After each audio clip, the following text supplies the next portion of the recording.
O Brasil se chama assim por causa do pau-brasil, certo? Esse aqui vai me dar um strike. Eu acho que eu vou ter que ficar só na Twitch agora, hein, galera? Já tô quanto tempo aqui? 1h40. Tá. Não tá de todo errado. Evidente. Depois os cortes saem aqui no YouTube, tá? Eu vou ficar só na Twitch agora. Tá cheio de gente aí, fico até chateado. Acho que é a primeira vez até que a gente passa de 100, né? É que juntou os canais, né? Então eu vou sair aqui, vou ficar só na Twitch, explicar de Atlântida, mostrar pra vocês como é verdade. Depois os cortes saem aqui, fechou? Valeu, galera do YouTube aí, luz pra nós. Tô lá na Twitch e na rádio. Quem puder ir com a gente, beleza. Senão depois vocês veem corte aí. Fiquem com Deus, luz pra nós.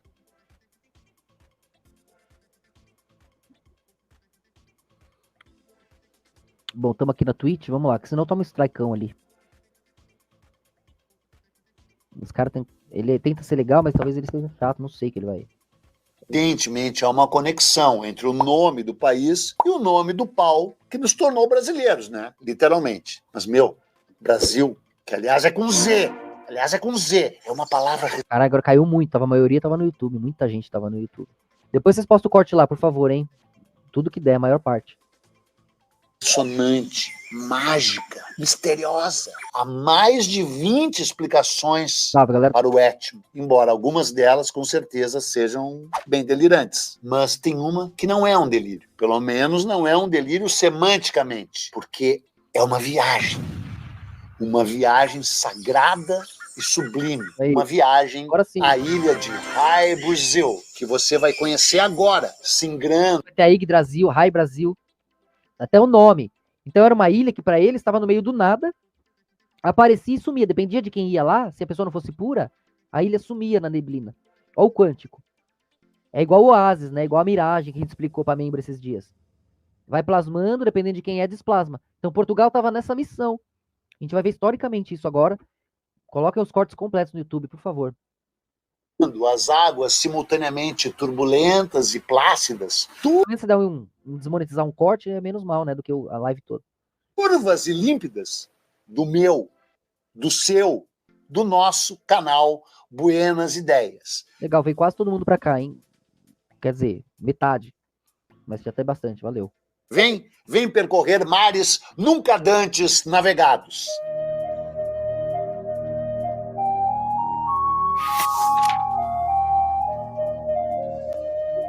Maravilhas mil, na ilha de Hy-Brasil.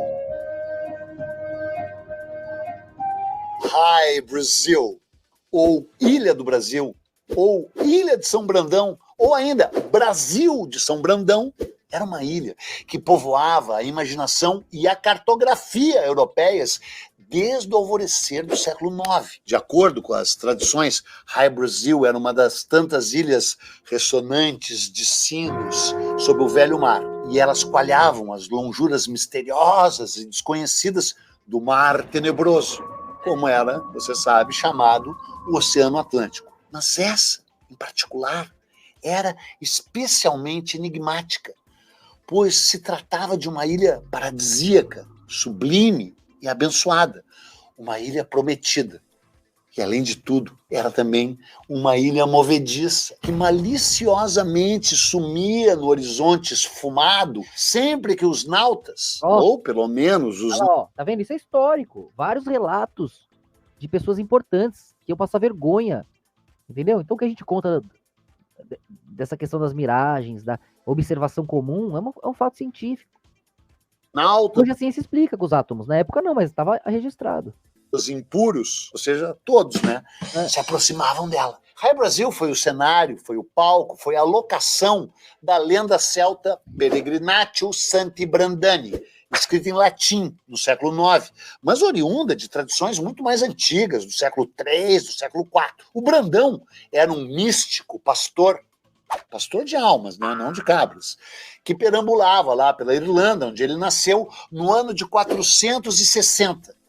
E que em 565 da era cristã, portanto aos 105 anos de idade, desiludido e de saco cheio de tentar fazer com que os irlandeses parassem de encher a cara, parassem de beber, aqueles malditos bêbados, resolveu se fazer ao mar e partiu na companhia de 14 monges virgens, abstêmios, e puros como ele. O objetivo deles, especialmente do Brandão, era encontrar um povo menos mebum e mais afeito à lei, à ordem, ao respeito e, acima de tudo, é claro, à transcendência espiritual. E o objetivo deles, evidentemente, era evangelizá-los. E assim, rumo a povos e terras ignotos, eles zarparam.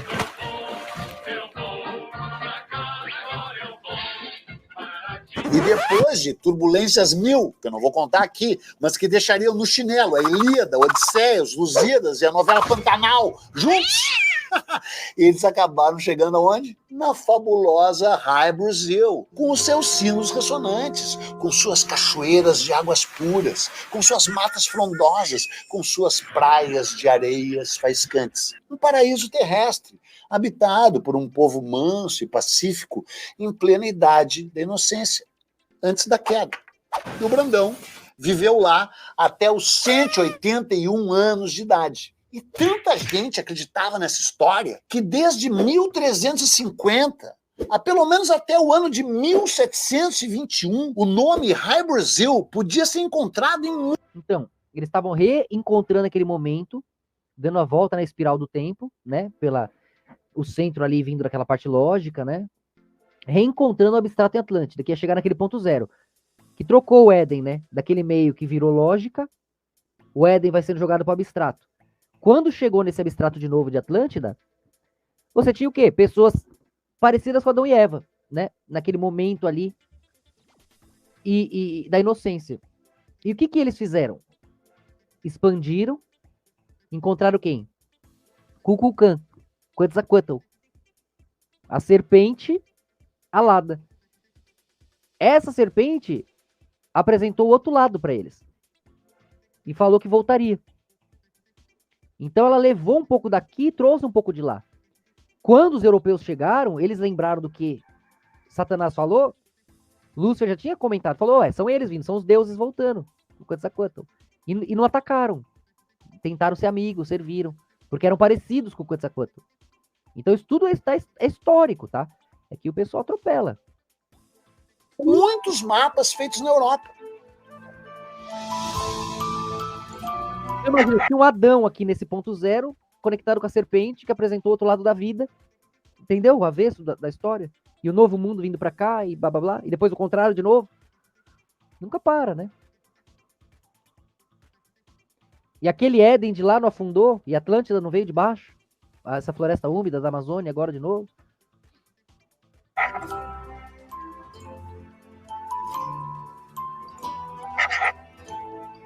E até pelo menos 1624, expedições ainda eram enviadas especificamente em demanda dela. E a porra da ilha... Também, né? Em um dos chakras, a Mari é membro, né? Você podia mandar essa pergunta lá, que é legal, a gente pode falar depois, é legal no YouTube. Se você não for, você fala que eu respondo aqui. Sempre se fazendo, sempre indo cada vez mais para a esquerda, assim, mais esquerda que o PSOL, até cair do mundo, né? E dos mapas. Só que não, né? Porque quando Pedro Álvares Cabral aportou naquele paraíso terrestre, habitado por um povo manso e pacífico, sai daqui, seu demônio, em plena idade da inocência. Pô, também ele não é muito esperto, né? Ele pôs o mapa da Terra plana e fez os barcos caindo, caramba. A gravidade central puxa, né? Ia ficar dando volta normal, ó. Tem mais esquerda que o PSOL, até cair do mundo. Ó, ali é o Antártida, caramba. Não ia cair do mundo, ia bater na Antártida, ia ficar dando volta aqui, ó. Errou! Se fosse a teoria terraplanista, né? Pra nós tudo é átomo, é Taurus, não é nenhum nem outro. É interpretação interna, tudo é mar de átomo. Mas errou aí. Né? E dos mapas. Só que não, né? Porque quando Pedro Álvares Cabral aportou naquele paraíso terrestre, habitado por um povo manso e pacífico, sai daqui, seu demônio, em plena idade da inocência, uma terra cheia de cachoeiras de águas puras, matas frondosas, praias de areias faiscantes, houve quem não duvidasse que ele tinha chegado em High Brazil. É real, cara. O historiador Gustavo Barroso escreveu um livrinho lindo em 1941. É histórico, galera. Pra quem acha que falava que a gente é esquizofrênico, ó. Tá aí, histórico, ó. Deus vai mostrando a verdade, a galera vai tendo coragem. Chamado O Brasil na Lenda e na Cartografia Antigas. E segundo esse livro, segundo Gustavo Barroso, muitos homens letrados do século XVI não duvidavam que a terra achada por Cabral, se não era High Brazil, no mínimo teria dado seu nome a ela. Mas... Tá vendo? Para eles, na época do descobrimento, eles estavam voltando para Atlântida. Estavam voltando para a Ilha Mítica, para o Paraíso. Aquele lugar que some e aparece, das lendas. É porque tinha vários acessos, né? Imagina, o ponto central tem vários raios de acesso. E vibracionais, né? Então aí cada um falava que era um lugar, mas eram ângulos de acesso a esse ponto central. Tanto é que alguns desenhos fazem isso, né? Mostram ângulos de acesso a um ponto central. Como se fossem tipos de portais, mas é só ângulos de sintonia. Cada raio é um portal das cores para a luz. Você que sabe o nome que você dá, mas é referência angular.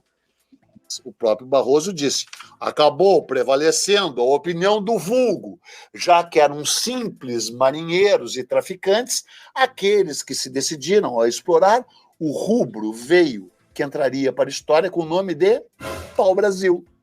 É isso, cara. Foi a incrível coincidência entre o vocábulo Brasil, que segundo algumas explicações filológicas quer dizer terra abençoada, no inglês arcaico, com a palavra Brasil, que por sua vez é originária do italiano versino e está ligada à cor de brasa, a cor que vertia do lenho tintorial, que fez surgir a confusão, da qual resultou a certeza de que o nome do pau deu origem ao nome do país. Mas talvez não tenha sido assim. Talvez realmente haja muito mais mistério aí. De qualquer forma, se o pau-brasil não Tem uma batizou... angulação, né? Você tem o Rei Arthur, você vai ter essa angulação de 12 também. Você vai ter a questão da espada, da lógica, a partir do abstrato. Então você vai plasmando nos chakras da Terra esses pequenos reinos lusferianos e em ilhas que vão se aproximando daquele ideal. Então aquela pequena ilha lá no norte dominou o mundo depois, né?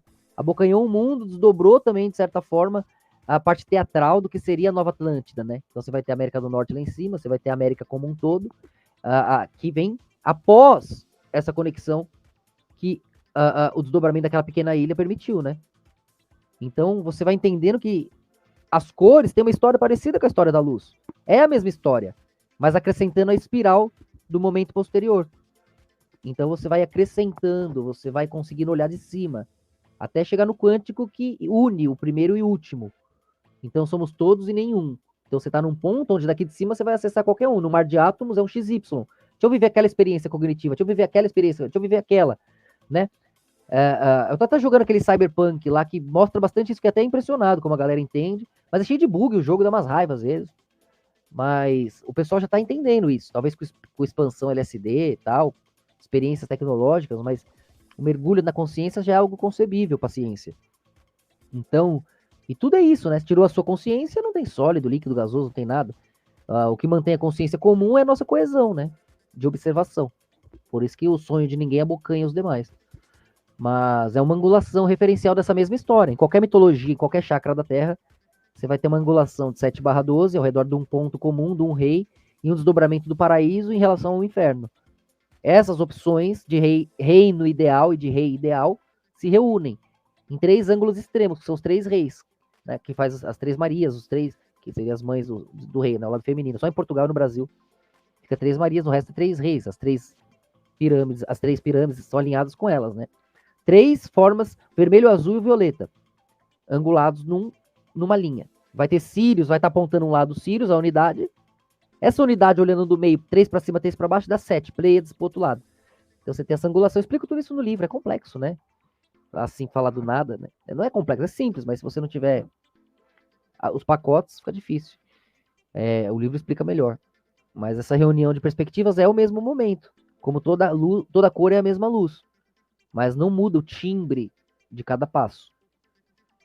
Batizou o Brasil, e talvez tenha batizado, mas não batizado diretamente, foi com certeza ele que... Põe esse corte no YouTube, por favor, pessoal. Nos tornou brasileiros. Já falei isso aqui, mas vou repetir.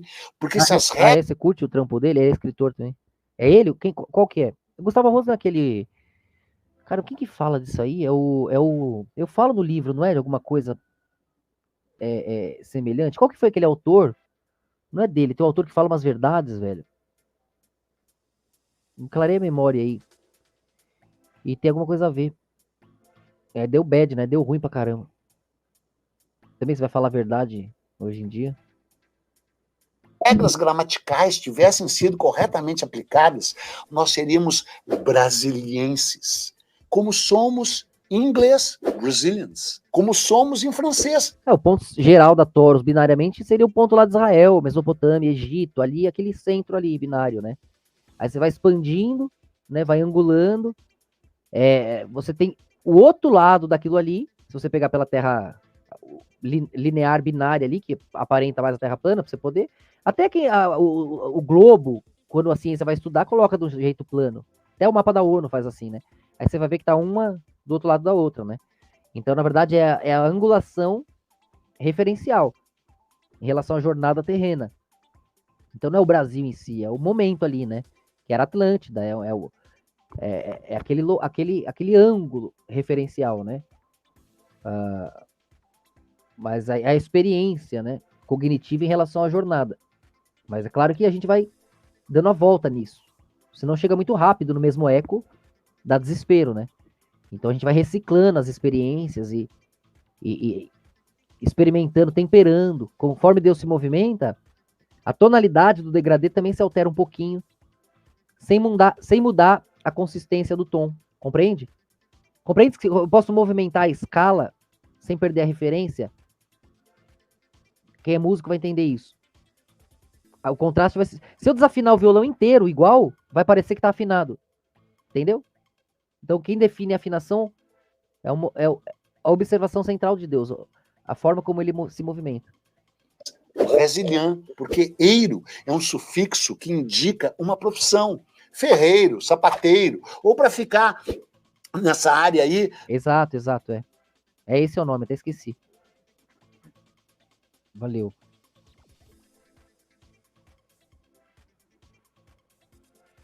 É isso aí. Né, do século XVI, pimenteiro, baleeiro e negreiro, né? Sim, seria um contraste, tanto que daqui a gente refaz lá, protege lá, tem um templo desdobrado aqui também, igualzinho, com as pedras de lá, né? Aí tem Jerusalém celestial e terrena, uma conecta com a outra, que é a forma como a gente guia o binário, sem revelar a quebra do teatro ali, que faz o mergulho no quântico, que dá esquizofrenia, né? Então a gente mantém as leis ali, o conhecimento é proibido para que as surpresas persistam, sendo que essa é a obra, né? Negreiro, os caras que faziam o tráfico de escravos primeiro na África para Portugal e depois entre a África e o Brasil. Então, brasileiro queria dizer de início apenas e tão somente o cara que estava ligado ao tráfico de pau-brasil, né? O pau que nos tornou brasileiros. Mas sabe o que é o mais louco também, cara? Mais louco não, porque tudo isso é muito louco, né? É que os tupis chamavam o Brasil, sabe como, né? Sabe, né? Sabe? Claro. Pindorama. E Pindorama quer dizer o quê? A terra das palmeiras. Palmeira Pindó. E a palmeira Pindó era o princípio feminino. A interpretação do processo eterno. Os indígenas faziam com o que eles tinham disponível na tela mental. Mas tinha o mesmo processo, ó. E segundo eles, a terra que eles habitavam tinha nascido do conluio, da ligação sexual e amorosa entre a palmeira Pindó e a Ibirapitanga. E a Ibirapitanga é o pau-brasil, que era o princípio masculino. E aí, dessa conjunção, surgiu a Terra das Palmeiras.